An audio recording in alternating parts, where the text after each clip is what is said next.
بسم اللہ الرحمن الرحیم۔ بچوں، آج ہم لیکچر نمبر 7 میں اپنے سبق نمبر 3 جس کا عنوان ہے دعا، آج ہم اس کے 2 ٹاپک پڑھیں گے، دعا کی تعریف اور دعا کی اہمیت۔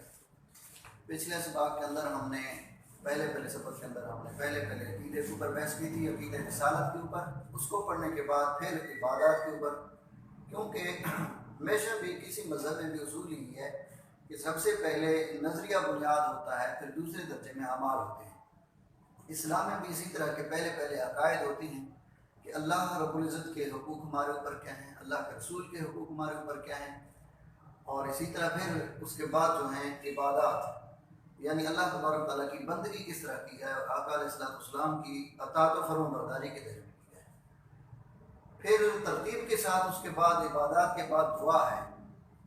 دعا اللہ تبارک تعالیٰ کی بارگاہ میں یوں سمجھو وہ نیکی ہے، وہ جو ساری عبادات کے اوپر جو ہم نے ڈسکس کی تھی، ان ساری عبادات کا مغز ہے، نچوڑ ہے۔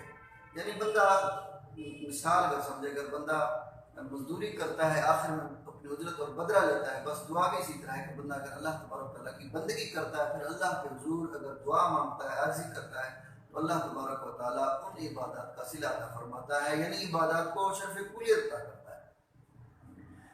اب دعا کا مطلب کیا ہے، یعنی دعا کی تعریف کیا ہے اور دعا کا لفظی معنی کیا ہے۔ سب سے پہلے کسی بھی لفظ کا، ورڈ کا، اس کا ہم معنی یعنی مترادف معنی کیا ہوتا ہے، دعا کا لغوی معنی۔ دعا عربی زبان کا لفظ ہے جس کے معنی پکار یا فریاد کے لیے جو ہم ہاتھ اٹھاتے ہیں، اس کو دعا نہیں کہتے، کہ آداب دعا میں سے دعا ان الفاظ کو کہتے ہیں جن کو ہم اللہ رب العزت کی بارگاہ میں فریاد کے طور پر، التجا کے طور پر کر رہے ہوتے ہیں۔ اے اللہ، اس کے بعد جو بھی یعنی مانگ رہے ہوتے ہیں، اے اللہ میری فلاں مراد پوری کر لے، اے اللہ مجھے دین اور دنیا اور آخرت کی بھلائی عطا فرما۔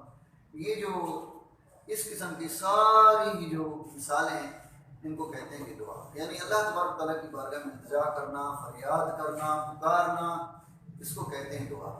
باقی جو ہم ہاتھ اٹھاتے ہیں یہ آداب دعا ہے۔ پھر اصطلاح میں دعا کی تعریف کیا ہے؟ اصطلاح میں دعا کی تعریف سے مراد یہ ہے کہ اللہ تبارک و تعالیٰ کو خالق و مالک سمجھ کر اللہ رب العزت کو حقیقی کارساز اور صرف اللہ تبارک و تعالیٰ کو مددگار اور مشکل کشا اور حقیقی وکیل اور حقیقی کارساز سمجھ کر اللہ تبارک و تعالیٰ کی بارگاہ میں اپنی التجائیں پیش کرنا، اللہ تبارک و تعالیٰ سے مانگنا۔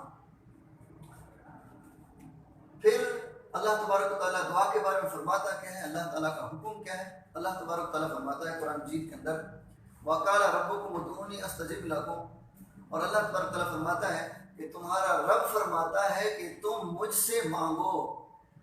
وَقَالَ رَبُّكُمُ ادْعُونِي، مجھ سے مانگو، أَسْتَجِبْ لَكُمْ، میں قبول کروں گا، یعنی میں تمہاری پکار کو، تمہاری فریاد کو قبول کروں گا۔ اب کوئی اگر اس سے استغفر اللہ العظیم، اگر اس دعا سے منہ پھیر لے، اللہ تبارک تعالیٰ کی بارگاہ میں اگر دعا کے لیے ہاتھ نہ پھیلے یا فریاد نہ کرے یا اللہ کو پکارے نہیں، تو یہ تکبر کے مترادف ہے۔ اللہ تبارک تعالیٰ ایسے شخص کو پسند نہیں فرمائے گا۔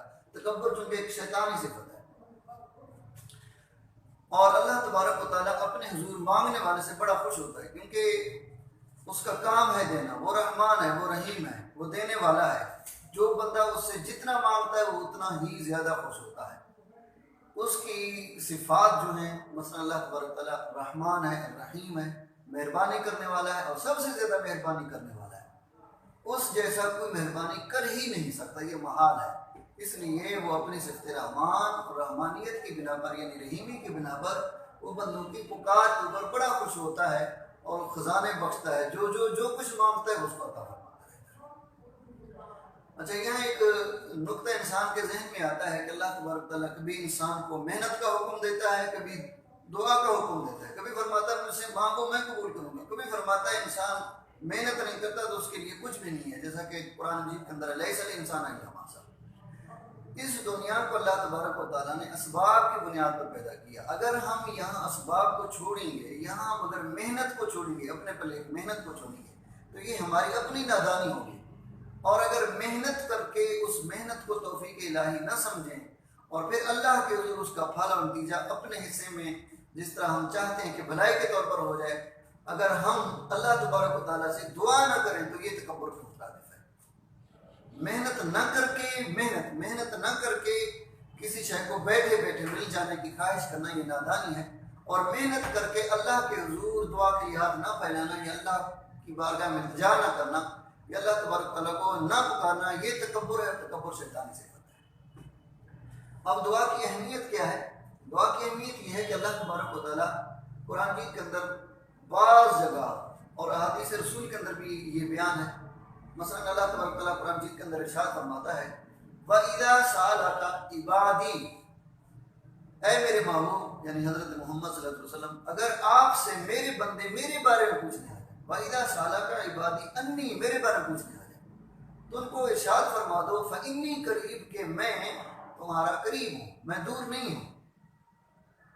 اجیب دعوت الداعی اذا دعان، جب کوئی پکارنے والا، اذا دعان، جب کوئی پکارنے والا مجھے پکارتا ہے تو میں اس کی پکار کو قبول کرتا ہوں۔ قبول کرنے سے کیا مراد؟ میں سنتا ہوں اور اس کو اپنی بارگاہ میں شرف قبولیت بخشتا ہوں۔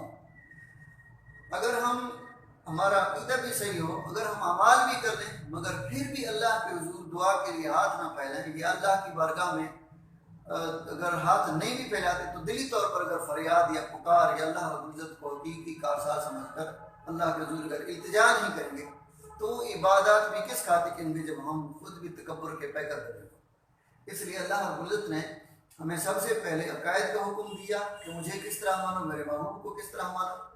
چھٹی کلاس کے اندر ہم نے عقیدہ توحید کو تفصیلاً پڑھ لیا تھا، اور پھر 7ویں کلاس کے اندر ہم نے عقیدہ رسالت کو پڑھ لیا تھا۔ عقائد کے 8ویں کلاس میں اسی طرح بچوں آپ پڑھیں گے عقیدہ عقائد کے باب کے بعد پھر اس کے بعد جو دوسرا ٹاپک ہے وہ اعمال کے ہیں۔ اعمال کے اندر انسان اگر جس قدر بھی اچھے اعمال کرتا ہے، بہترین عمل بجا لاتا ہے، عمل کرتا رہتا ہے، تو اللہ تبارک و تعالیٰ صلہ تو ضرور دے گا، مگر اس نے ایک ترتیب بیان کی کہ عبادت کے بعد پھر کیا کرو، پھر یہ جو پکار جو ہے، فریاد جو ہے، اس کو نہیں بھولنا ہے۔ ہر وقت مجھے پکارو، مجھے یاد کرو، صبر میں بھی یاد کرو، دکھ میں بھی یاد کرو اور سکھ میں بھی یاد کرو، یعنی ہر وقت اللہ کو پکارے، ہر وقت اللہ کو پکارے، دکھ کی حالت میں بھی اللہ کو پکارے صبر کے طور پر، اور پھر سکھ کی حالت میں بھی اللہ کو پکارے یعنی شکر کے طور پر اللہ کو پکارے، یعنی بھولے نہیں، ہر صورت میں اللہ تبارک تعالیٰ کو پکارنا چاہیے۔ یہ ہم جو بیسیکلی اپنی کتاب کے اندر صرف الفاظ کے طور پر پڑھ لیتے ہیں، صرف الفاظ کے طور پر پڑھ لیتے ہیں، تو یہ ہماری نادانی ہوگی۔ ہمیں ان الفاظ کے ساتھ ساتھ جو ہمارا ایک ٹیسٹ جو ہے اس کو یاد کرنے کے ساتھ ساتھ یہ جو خاص کر ہم اخلاق و آداب کے باب میں ہم پڑھ رہے ہیں، اس کو ہمیں لازمی طور پر پھر اپنے اخلاقی سبق کے طور پر بھی ہر وقت ہمیں یاد کرنا چاہیے، تاکہ ہمیں کبھی بھولے نہیں۔ اور اگر اسی طرح ہم بھولتے رہے اپنے سبق، تو اس کا مقصد یہ ہم صرف ایک ہی سے کو نہیں بھولے، اپنی ساری زندگی کے اندر ایک جو ہمارا اخلاقی سبق ہم اس کو بھولے ہوئے۔ جب ہم اس چیز کو بھولیں گے تو یقیناً اللہ تبارک و تعالیٰ ہم سے ناراض ہوگا۔ اللہ تبارک و تعالیٰ پکارنے والے سے بڑا خوش ہوتا ہے، یہ اس کا بنیادی نقطہ ہے۔ پھر اس کو رپیٹ کرتے ہیں، دعا کا لفظی معنی پکارنا، دعا کا لفظی معنی پکارنا، فریاد کرنا، التجا کرنا اللہ کے حضور۔ اور پھر دعا کی جو اصطلاحی تعریف ہے یہ ہے کہ اللہ کو خالق و مالک سمجھ کر، حقیقی کارساز اور مدد سمجھ کر، مددگار سمجھ کر اللہ تبارک و تعالیٰ کی بارگاہ ہی سے مانگنا، اللہ ہی سے التجا کرنا اور اللہ تبارک و تعالیٰ سے طلب کرنا کوئی چیز، اس کو کہتے ہیں دعا، یعنی اصطلاح میں دعا کی تعریف یہ ہے۔ پھر دعا کی اہمیت کیا ہے؟ دعا کی اہمیت یہ ہے کہ یہ نہیں ہے کہ صرف ایک تعریف ہے، نہیں، اس کی اہمیت یہ ہے کہ اللہ تبارک و تعالیٰ مانگنے کے اوپر بھی ہمیں حکم دے رہا ہے۔ ہمیں کیا حکم دیتا ہے؟ فرماتا ہے میرے محبوب اگر میرے بارے میں بندے تجھ سے پوچھیں، آپ سے پوچھیں، تو ان کو فرما دو